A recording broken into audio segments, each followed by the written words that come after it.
नमस्कार दोस्तों, स्वागत है आप सभी का RP technical study YouTube channel में। तो दोस्तों, आज के इस वीडियो में अपन बात करने वाले हैं यूपी आरवीयूएनएल का प्रीवियस ईयर क्वेश्चन पेपर, जिसमें अपन ने अब तक के 100 क्वेश्चन कंप्लीट कर लिए थे। अब आज के इस वीडियो में अपन आगे के क्वेश्चंस को देखने वाले हैं, तो वीडियो बहुत ही इंपॉर्टेंट होने वाला है। तो वीडियो को लाइक कर दीजिए और अपने दोस्तों को भी शेयर कर दीजिए। तो चलिए शुरू करते हैं। तो दोस्तों, क्वेश्चन दे रखा, चुंबकीय क्षेत्र में किसी भी बिंदु पर चुंबकीय क्षेत्र सामर्थ्य बिंदु पर रखे हुए खालिस्तान के संख्यात्मक रूप से बराबर होता है। किसके बराबर होता है? तो दोस्तों, यह एक वेबर वाले एन ध्रुव पर लगने वाला बल के संख्यात्मक रूप से बराबर होता है। किसके बराबर होता है? एक वेबर वाले एन ध्रुव पर लगने वाले बल के संख्यात्मक रूप से बराबर होता है। तो इसका राइट आंसर हो जाएगा ऑप्शन नंबर 4। चलिए अगला क्वेश्चन दे रखा है, यांत्रिक ऊर्जा को विद्युत ऊर्जा में परिवर्तित करने वाली विद्युत मशीन को क्या कहा जाता है? तो दोस्तों, यांत्रिक ऊर्जा को विद्युत ऊर्जा में परिवर्तित करने वाली मशीन को विद्युत जनरेटर कहा जाता है। क्या कहा जाता है? विद्युत जनरेटर कहा जाता है। तो इसका राइट आंसर हो जाएगा ऑप्शन नंबर 4। चलिए अगला क्वेश्चन दे रखा है, फ्यूज के संदर्भ में कुल प्रचालन अवधि किसके द्वारा दी जाती है? तो दोस्तों, इसकी कुल अवधि दी जाती है pre arcing time plus arcing time के द्वारा। किसके द्वारा दी जाती है? Pre arcing time plus arcing time के द्वारा दी जाती है। तो इसका राइट आंसर हो जाएगा ऑप्शन नंबर 1। अगला क्वेश्चन रखा, निर्माण के अनुसार सर्पिल कोर या वाउंड कोर टाइप ट्रांसफार्मर को किस नाम से जाना जाता है? तो दोस्तों, इसका राइट आंसर कौन सा हो जाएगा? इसका राइट आंसर हो जाएगा Spira core type transformer. Right answer होगा ऑप्शन नंबर 1। अगला क्वेश्चन रखा, केबलों में प्रयुक्त होने वाली विद्युत रोधी सामग्रियों की कुल आवश्यकता क्या होती है? तो दोस्तों, उसका उच्च विद्युत रोधन प्रतिरोध होना चाहिए। क्या होना चाहिए? उच्च विद्युत रोधन प्रतिरोध होना चाहिए केबलों में प्रयुक्त होने वाली विद्युत रोधी सामग्री में। तो इसका राइट आंसर हो जाएगा ऑप्शन नंबर 3। चलिए अगला क्वेश्चन दे रखा, यूनिवर्सल मोटर जिसका उपयोग खाद्य और पेय मिक्सर में किया जाता है में कई गतियां होती है। गति चयन मोटर के भीतर स्थित निम्न में से किस तंत्र के द्वारा किया जाता है? तो इसमें जो यूनिवर्सल मोटर होती है उसमें गति का चयन किसके द्वारा किया जाता है? तो इसका राइट आंसर हो जाएगा सेंट्रीफ्यूगल तंत्र के द्वारा किया जाता है। किसके द्वारा किया जाता है? केंद्र पसारक तंत्र के द्वारा किया जाता है। तो इसका राइट आंसर हो जाएगा ऑप्शन नंबर 4। अगला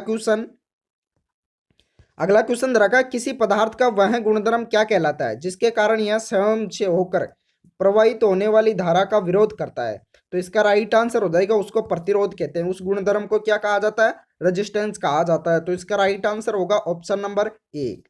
अगला क्वेश्चन दे रखा, निम्न में से किस एक को छोड़कर शेष सभी वितरण प्रणाली के आवश्यक घटक है?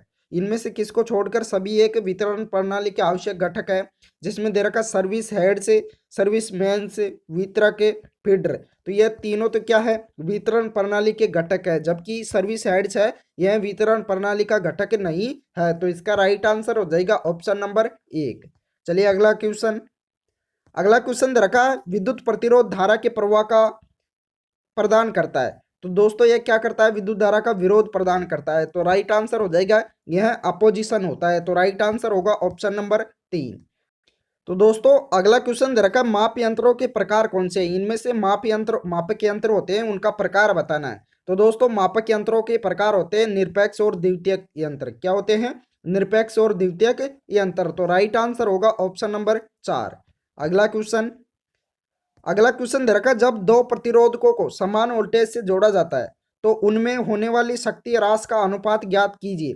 मान लीजिए कि प्रत्येक प्रतिरोधक की लंबाई समान है और वे एक ही पदार्थ से बने हुए हैं, लेकिन उनमें से पहले का व्यास दूसरे के व्यास से क्या है? दोगुना है।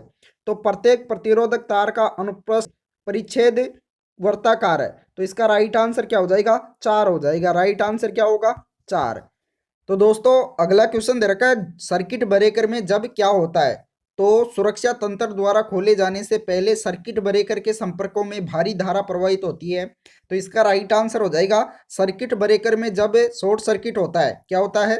शॉर्ट सर्किट होता है तो सुरक्षा तंत्र द्वारा खोले जाने से पहले सर्किट ब्रेकर के संपर्कों में भारी धारा प्रवाहित होती है। तो इसका राइट आंसर हो जाएगा शॉर्ट सर्किट। तो दोस्तों, अगला क्वेश्चन दे रखा है, तापमान में वृद्धि के साथ क्या होता है? ऑप्शन 1 दे रखा है इलेक्ट्रोलाइट्स के प्रतिरोध में कमी हो जाती है। ऑप्शन 2 दे रखा है मिश्र धातुओं के प्रतिरोध में कमी हो जाती है। ऑप्शन 3 दे रखा है धातुओं के प्रतिरोध में कमी हो जाती है। ऑप्शन 4 दे रखा है इलेक्ट्रोलाइट्स के प्रतिरोध में वृद्धि हो जाती है। तो इनमें से क्या होता है, तापमान में वृद्धि होने के साथ इलेक्ट्रोलाइट्स के प्रतिरोध में कमी हो जाती है। राइट आंसर होगा ऑप्शन नंबर 1। चलिए अगला क्वेश्चन। अगला क्वेश्चन दे रखा है निम्न में से किस श्रेणी के मीटरों में चल प्रणाली होती है जो लगातार परिक्रमण करती है और परिक्रमण की गति उपभोगिता शक्ति के समानुपाती होती है। इस प्रकार आनुपातिक माप के लिए परिक्रमणों की कुल संख्या का उपयोग किया जाता है। तो इसका राइट आंसर हो जाएगा एनर्जी मीटर होता है। क्या होता है? एनर्जी मीटर, जिसे ऊर्जा मापी भी कहा जाता है। चलिए अगला क्वेश्चन। अगला क्वेश्चन दे रखा है परिणामीतर में घर्षण और वायु घर्षण हानियां कितनी होती है? तो दोस्तों शून्य होती है। ट्रांसफार्मर होता है उसमें घर्षण व वायु घर्षण हानियां शून्य के बराबर होती है, अर्थात न के बराबर होती है। तो इसका राइट आंसर हो जाएगा शून्य होती है। अगला क्वेश्चन। अगला क्वेश्चन दे रखा है खालिस्तान एक गुणधर्म है जिसके द्वारा ठोस पिंड का टुकड़ा लोहे के टुकड़ों को आकर्षित करता है। तो इनमें क्या होता है? चुंबकत्व एक गुणधर्म है जिसके द्वारा ठोस पिंड का टुकड़ा लोहे के टुकड़ों को आकर्षित करता है। तो इसका राइट आंसर हो जाएगा चुंबकत्व। अगला क्वेश्चन। अगला क्वेश्चन दे रखा है खालिस्तान को फ्लक्स के समकोण वाले तल से होकर प्रति इकाई प्रवाहित होने वाले फ्लक्स के द्वारा व्यक्त किया जाता है। किसको किया जाता है? तो दोस्तों इसका राइट आंसर हो जाएगा फ्लक्स डेंसिटी को फ्लक्स के समकोण वाले तल से होकर प्रति इकाई प्रवाहित होने वाले फ्लक्स के द्वारा व्यक्त किया जाता है। तो राइट आंसर हो जाएगा फ्लक्स घनत्व। अगला क्वेश्चन। अगला क्वेश्चन दे रखा है निम्न में से कौन सा उपकरण विद्युत परिपथ में वोल्टेज, धारा, आवृत्ति और फेज एंगल जैसी राशियों के मापन में असामान्य स्थितियों का पता लगाता है जो कि सामान्य और फॉल्ट स्थिति में अलग अलग होते हैं। तो इसका राइट आंसर हो जाएगा रिले होता है। कौन सा होता है इनमें से? रिले। तो राइट आंसर होगा ऑप्शन नंबर 3। तो अगला क्वेश्चन दे रखा है जिस प्रकार से प्रतिरोधकता का मात्रक ओम मीटर होता है तो चालकता का मात्रक क्या होगा? आपको क्या बताना है कि चालकता का मात्रक क्या होता है। इसमें प्रतिरोधकता का मात्रक दे रखा है ओम मीटर, तो चालकता का मात्रक बताना है। तो चालकता का मात्रक होता है साइमन प्रति मीटर। क्या होता है? साइमन प्रति मीटर। अगला क्वेश्चन। अगला क्वेश्चन दे रखा है लेड एसिड बैटरी की एएच दक्षता सामान्य रूप से कितनी होती है? तो दोस्तों एम्पियर आवर होता है लेड एसिड बैटरी का, वह होता है 90 से 95%। कितना होता है? 90 से 95%। तो राइट आंसर होगा ऑप्शन नंबर 1। चलिए अगला क्वेश्चन। अगला क्वेश्चन दे रखा है लेड एसिड सेलों के लिए प्रति सेल नामिक वोल्टेज क्या होता है? तो दोस्तों लेड एसिड सेल के लिए प्रति सेल नामिक वोल्टेज होता है 2 वोल्टेज। कितना होता है? 2 वोल्टेज। 2 वोल्टेज से 2.2 वोल्टेज के बीच होता है। तो राइट आंसर हो जाएगा ऑप्शन नंबर 2। चलिए अगला क्वेश्चन। अगला क्वेश्चन दे रखा है चक्रों प्रति सेकंड की संख्या को प्रत्यावर्ती मात्रा को क्या कहा जाता है? तो दोस्तों उसको फ्रीक्वेंसी कहते हैं। क्या कहते हैं? फ्रीक्वेंसी। तो राइट आंसर होगा ऑप्शन नंबर 1। अगला क्वेश्चन। अगला क्वेश्चन दे रखा है दोष का प्रारंभ और वियोजन होने की अवधि को क्या कहा जाता है? तो दोस्तों उसको प्री आर्किंग टाइम कहा जाता है। क्या कहा जाता है? प्री आर्किंग टाइम कहा जाता है दोष का आरंभ और वियोजन होने की अवधि को। तो राइट आंसर होगा प्री आर्किंग टाइम। चलिए अगला क्वेश्चन। अगला क्वेश्चन दे रखा है किसी वितरण प्रणाली में ओवरहेड लाइनों के संदर्भ में खालिस्तान को छोड़कर शेष सभी सर्वाधिक सामान्य रूप से इस्तेमाल किए जाने वाले चालक पदार्थ कौन से हैं? तो इसका राइट आंसर हो जाएगा सीसा। राइट आंसर क्या होगा? Option number 4। चलिए अगला क्वेश्चन। अगला क्वेश्चन दे रखा है एक कुंडली को 200 वोल्टेज 50 हर्ट्ज आपूर्ति से जोड़ा गया है और यह 10 एम्पियर की धारा लेती है। कुंडली में 1000 वाट की हानि होती है तो कुंडली की प्रतिबाधा क्या होगी? आपको क्या ज्ञात करके बताना है? कुंडली की प्रतिबाधा। तो दोस्तों इसको सिंपल सा क्या कर लेते हैं, सीधा यहाँ वोल्टेज दे रखा है और एम्पियर दे रखा है तो 200/10 करेंगे तो राइट आंसर क्या हो जाएगा? 20 ओम। तो राइट आंसर हो जाएगा प्रतिरोध कितना आ जाएगा, प्रतिबाधा कितनी आ जाएगी? 20 ओम। अगला क्वेश्चन। अगला क्वेश्चन दे रखा है निम्न में से किस प्रकार के यंत्रों का कार्य मापी जाने वाली धारावाह कुंडली में आयरन वेन के आकर्षण पर निर्भर करता है? तो दोस्तों इसका राइट आंसर हो जाएगा मूविंग आयरन यंत्र। राइट आंसर होगा ऑप्शन नंबर 2। चलिए अगला क्वेश्चन। अगला क्वेश्चन रखा एक 4 पोल 3 फेज इंडक्शन मोटर उस आपूर्ति से संचालित है जिसकी आवृत्ति 50 हर्ट्ज है। तो विरामावस्था में रोटर धारा की आवृत्ति की गणना करें। क्या ज्ञात करके बताना है? रोटर आवृत्ति बताना है विरामावस्था में। तो दोस्तों विरामावस्था में उसकी जो सप्लाई आवृत्ति होती है उसके बराबर ही होती है। तो राइट आंसर क्या हो जाएगा? 50 हर्ट्ज जी, इसके बराबर ही हो जाएगी। तो राइट आंसर होगा 50 हर्ट्ज। अगला क्वेश्चन। तो दोस्तों अगला क्वेश्चन दे रखा है, तांबे के चालक का प्रतिरोध सैद्धांतिक रूप से किस पर शून्य हो जाएगा? तो दोस्तों -234.5 डिग्री सेल्सियस पर तांबे के चालक का प्रतिरोध सैद्धांतिक रूप से शून्य हो जाएगा। राइट आंसर क्या होगा? Option number 2। चलिए अगला क्वेश्चन।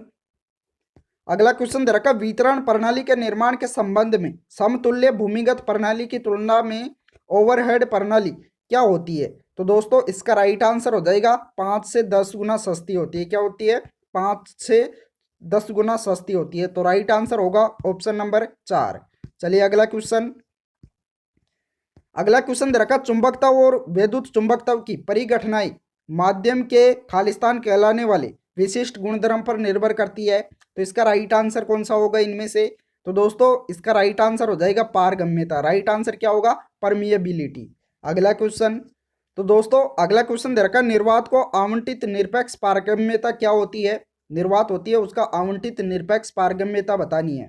तो इसका राइट आंसर हो जाएगा 4 पाई गुणा 10⁻⁷ हेनरी प्रति मीटर। क्या होता है? 4 पाई गुणा 10⁻⁷ हेनरी प्रति मीटर होता है। अगला क्वेश्चन।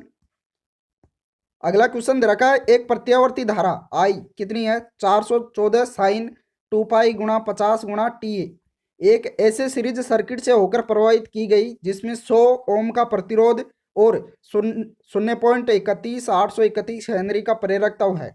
प्रतिरोधक में वोल्टेज के तात्क्षणिक मान हेतु व्यंजक निर्धारित करें। क्या ज्ञात करके बताना है? आपको वोल्टेज ज्ञात करके बताना है, तात्क्षणिक वोल्टेज ज्ञात करके बताना है।